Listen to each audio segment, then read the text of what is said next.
بسم الله الرحمن الرحیم. ګرانو کتونکو لب خان شیرپوست تاسو په خدمت کې حاضر دی. ګرانو کتونکو نن د سره یو ډیره مهمه ایشو باندې خبرې اترې کومه. دغه ویډیو د سره وګورئ، ویډیو د سره شیر کړئ. ګرانو کتونکو موږ له به یوه مورکۍ راتله د تیرو 8 کالو راسې 3 لوریانې وې. بیا په دې دوران کې یوه لور وفات شوه، 2 لوریانې وې. الحمدلله په دغه 8 کاله کې د دغه لوریانو تعلیم، بیک، برقا، صادر، کپړې، پیزار، ورسره خوراک څښاک دا د لبخان شیرپو ویلفیر فاونډیشن د وجې هغوی ته ملاوېدل او موږ یې وسیله جوړ شو. شروع کې د چین یو ورورم ډېره زیات کومک ورسره کړو او په خپل لاس یې ورسره کړو. د منیارۍ دوکان یې ورلاچولو. دغه مورکۍ به دې نه مخکې خیر غوښته دغه خپلو لوریانو دپاره. ډېر سخت ژوند یې تېر کړو. موږ سره چې کله ملاقات وشو راله نو بیا پې لږه راته راغلې وه او تر دې چې کله بیا یو داسې رشته جوړه شوه چې هغه به موږ کره بیا کور ته خوم راتلله. چېرته به یې ساک کړو د لښتي په غاړه باندې، ځان سره به یې چپس ګولې وړوله چې کوم دی نو کور ته روړل. یو ډېره مینه یې ورسره دلته کې هم راتلله او تاسو به هم د هغې ویډیوګانې کتلې وي. زه چې کله بهر تلم نو دې نه یو میاشت مخکې موږ سره ملاقات شو او د یو کټ ارمان یې کو، د یو کټ وي په ځمکه په ملاسته باندې ډېر ستړی شو نو د یو کټ ارمان یې کو. پکې موږ بیا هم رالو، بیا ملاقات ونه شو، بس قسمت کې نه وه. بېګا د شپې موږ ته یو ملګري کال وکړو، الله پاک ته هغه سره ډېر خو کي. خوشحاله هم شو، خفه هم شو. خوشحاله په دې شو چې زه په جنازه کې به شرکت وکړو. د جنازې راته پته ولګېده د عمرزو سرور آباد کې اوسېدله او سبا 10 بجې جنازه ده. نن 10 بجې د دغه مورکۍ جنازه وشوله. خره چې په دې عمرزو کې د دارالعلوم شته دی، په دارالعلوم کې یو شمېر طالب علمان زده کړې کوي او جنازه چې کومه ده نو په هغوی باندې درنیږي. تاسو دا کټ ګورئ، نه پکې دا سیاسي خلک وو، نه کونسلر وو، نه ناظم وو، نه ټوپکمار وو، نه داسې ګاډي والا وو. یو مې دا هغه ځای نه دا آس کړله چې د غریب سړي جنازې له کم خلک ځي. وټې نو یو بس لاړه. دا زمونږ مسلماني ده. خو دا لږ نامي ګرامي کسو یا مالدارو نو به دا ګاډي به هم په سړکونو ولاړو، ټوپکمار به مو، جنازه هم درنه وه، جنازه به هم ډېر خلک به راتلل. او بیا یو دوا به وکړو، یو دوا به وکړو. هغه کس کوم ځای کې چې هغه سره لږ میلو شم کیمره به یې راته نیولې وي. دا زمونږ د جنازو حال دی. خو دا چردام هم کړي وي خو نیم کړي وي. جنازه راځي خو نه راځي، خو به جنازه کې به ودرېږو خو هغه سړي ته به ځان ښایو چې تا ته راغلي وو. بره د الله کیمره لګېدلې ده په جنازه کې څومره ثواب دی، هغې ته به کله هم چې کوم دی نو منګه ځان ونه ښایو. او بیا و پکې یو داسې خلک وي چې ویډیو مه کوه، کیمرې ته څه ضرورت دی؟ ولې ستا اصلیت ورته ښیي. نو زما کیمرامین ته وایي چې دې ته څه حاجت دی؟ ما ته بیا کیمرامین وایي چې یاره نور د جنازو زه ویډیوګانې نه کوم، صرف د غټو خلکو د جنازو ویډیوګانې به موږ کوو. خو د دې غریبې زنانه ویډیو ما نه وه کړې. نن ما تاسو ته جنازه ښودله، نن ما په دې موضوع دا خبرې کړې وي. نن به دا د کټالو دې مورکۍ چې کله ما نه د کټ اپیل کړو په ویډیو باندې، بلکې ما نه تاسو نه یې کړو چې هم دغه ونه کړله. نو دا یو څو خبرې لږې د دې اورو. الله تاسو له ژوندونو برکتونو بچی درکړي. زما دا شپږم اووم کال دی چې زه راځم او ما غریبې سره امداد کوې. خدای دې در سره امداد وکړي. زه فقیره عاجزه ښځه یم، بېوسه بېدسته یم، نه مې زوی شته، نه مې لور شته، نه مې کور شته. دغه ماشومان یې لوڼه مې دي، هېڅ سره مې نشته. ګرانو کتونکو تاسو او خدای د دې مورکۍ دې دا دا په خبرې لکونو په واورېدلې. زرګونو قبول کړي او خدای دې دعاګانې په زندګي خولې زیاته باندې د کړي یو خبره او خدای مسافرو ته کامیاب ډېرې کړه. د زیاتې دې وزرونه دعاګانې. له الله یو په دوه درکړه. داسې یو او زه شمېر غریبه ښځه یم، کورونه بېوسه الحمدلله د بېدسته لب خان یم. شیرپو د ویلفیر کټه مو وسله فاونډیشن کېږي، نه اوسه رابل پورې د جیبه په هم ځمکه څه سملو. دې زنانه ډېر له غریبانان په یو، ما د خپلې لاګانې مزدورۍ ماتې پیسې شولې، مخ ته مه ورکولې. ګورئ. کور ته چې به هېڅ راله دغه دغه راته ځای نه نشته. مې ډوډۍ ځان سره ورکول وړه والا رب دې د خلکو نه ګوړه وغواړم. څه به یې ځان سره وړل. الحمدلله ډېر خوشحاله د خپل رب نه چې د یو خپلې مور په شانتې م د دې خیال ساتلی دی. په چې څه رانه کېدل نو هغه م ورسره کړي دي. تشه رانه نه راتلې، تشه. نن مې لور دا وایي او نن مې لور دا وایي. 2 بچی پاتې شولې. الله دې کړي چې موږ د هغې وسیله جوړ شو. ګرانو کتونکو دا خلکه به موږ سره تړلي وو. بیا یو فتنه راله، داسې خلک راله چې الزامونه، تورونه زما په ذات باندې. هلکه زما د ذات سره ستاسو څه کار دی؟ زما کار ته وګورئ. خو چېرته م راباندې کرپشن ثابت که بینک بیلنس مې وګورئ، کار روزګار مې وګورئ، استوګنه مې وګورئ، خوراک څښاک مې وګورئ. ګاډی خو ما سره په 2010 کې و. الحمدلله په 2002 کې زما د لکونو روپو کاروبار و، غټ دوکان مې و. د هغې نه مخکې ښه سختې تېرې کړې دي. دې ټایم کې مې زه تاسو سره دا ویډیو کوم، پړه مې سارمان نشته. داسې خلک راشي، داسې خلک چې تا موږ سره مدد کړی دی چې زه هم خیران شم، ما نه ایري. خو د دې مور دا خبره مې در سره کوله چې مړه شوه نو په کار ده چې دې دا جنازه م غټه وي. زه صرف د دې خلکو اصلیت درته ښیم چې دا خلکه کم قسم جنازې ته ځي. یو بزرگ ابن مبارک رحمت الله علیه په یو لار روان دی او یو انوکه شان جنازه ویني چې یو کس چې کم دی نو د کټ د منځ ته دغه شوي دی او یو طرف ته چې کم دی نو یو سړی دی او بل طرف ته زنانه ده.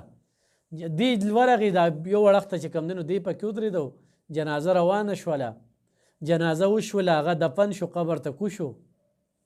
بیا ابن مبارک رحمت الله علیه دغه مورکې نه تپوس کوي چېر دا خو ضرور ستا سوچ چې تا دا کټ نیولې، ورته وي دا مې زوی و خو دا خواجه سره و، د کلي د خلکو ورسره نه لګېدله. نو بیا دی بیمار شو، د بیمارۍ نه پس دی وفات شو. او چې وفات شو نو ما په ټول کلي کې وینا وکړله چې زما زوی وفات شوی دی، خو وي څوک هم راله، نه جنازې له رالل، نه دوا له رالل، بس خلکو نه لګېدله. وي ښه په سبا باندې هغه خوب ویني او دغه خواجه سره په جنت کې منډې وخي او ډېر زیات خوشحاله دی. هغه ته تپوس کوي چې څنګه راغلی؟ بس الله پاک ویرو لېږلم. بیا بس الله راته وی چې یاره په ژوند ته خواجه سره وي، د خلکو سره نه لګېده، دا د خلکو سوچ و، بس د صحیح د خلکو سره نه لګېده، چا سره لاس نه میلاوېده، غم خادي د سره پرېښې وه. خو چې کله مړ شوې نو بیا زما ستا کار و، بیا دې کې د خلکو څه کار نشته چې خلک بیا په دې کې هم کار وساتي چې ستا جنازې له نه راځي. نو دا اختیار ما سره دی، نو زه جنتي مې کړی، نو داسې جنتي شوم، هغه جنتي شو. کله چې یو سړی مړ شي دې سره بیا د الله پاک کار دی، نو بره د الله کیمره لګېدلي، نو د جنازه کوې راځئ وله، خو غریب دی خو خاندي، دا مسلماني ځان کې راولې، نن په فلسطین کې څه روان دي؟ چا کې دا توان شته؟ نن 57 ملکونه ورته په بقو بقو ګوري. بله مې خبرې کولې په هغې باندې د خلکو داسې کمنټس رالل چې جنګ کې تاوان دی او دا دی واغه دی. هلته زمونږ قبله اول دی، بیت المقدس دی، مسجد الاقصی ده، لومبۍ قبله. بیا وایم د حضور پاک صلی الله علیه و آله وسلم په 10 کالو ژوند کې 80 جنګونه شوي دي، په 20 جنګونو کې هغه په خپله ګډون کړی دی، په 27 جنګونو کې هغه په خپله ګډون کړی دی. د کال په سر چې وګورئ دا 8 جنګونه، د کال په سر چې 80 جنګ وه چې دا کې حضور صلی الله علیه و آله وسلم په خپله د هغه په ژوند باندې دا جنګونه شوي دي او په دې 27 جنګونو کې هغه برخه اخیستی. موږ مسلمانان یو، موږ په دې موږ دی چې بچي بینک بیلنس دا به رانه پاتې شي. په هغې باندې هر د خلکو عجیبه کمنټس رالل، دا خلک را دغه کې. نن ګرانو کتونکو په دې چاندو باندې هم خبرې کېږي چې خلکه چاندې راټولوي او دا هغه. ګوره یو خبره ته کوم چې الله پاک پردې حق هغه چاته هم نه ماف کوي، خو ما له چا پیسه رالېږلې ده نو پر ورځ په قیامت او په دې دنیا د یوې روپۍ ذمهوار یم. دا کم خلک چې چاندې کوي به دغه خلک یې ذمهوار دي، دوی یې چاله ورکوي، څه پې کوي. تاسو خپل نیت وښایئ، الله پاک بره ویني، الله سره تجارت وکړئ. ډېر خلک ور روان دي او امدادونه ورسره کوي. موږ په نه کار کې کار ساتو، موږ بل ته ژوند بندو. موږ پښتون هغه خبره پیاز ماشاءالله ته دا خبره کولی وي. یو ورځ غني خان له لاړم او ما ورته چې یاره نن خو راته یو لطیفه وکړه، هغه راته دا چې دا یو لطیفه نه چې اوریجنل خبره ته وکړم. نو په دې پاکستان کې د سند صوبه، د بلوچستان، د پنجاب، د پښتونخوا ده، په دې ټولو کې د دلګانو له کویان جوړ کړو، یو دله به ورته ورشته، په هر یو سنتري ولاړو چې کوم به سر راپورته کونو لاندې به ورغورځو. نو د پښتون په دې سنتري نو ورته په دې ولې نشته دی؟ دوی ته د سنتري ضرورت نشته، دوی د یو بل خپې په خپله راکاږي.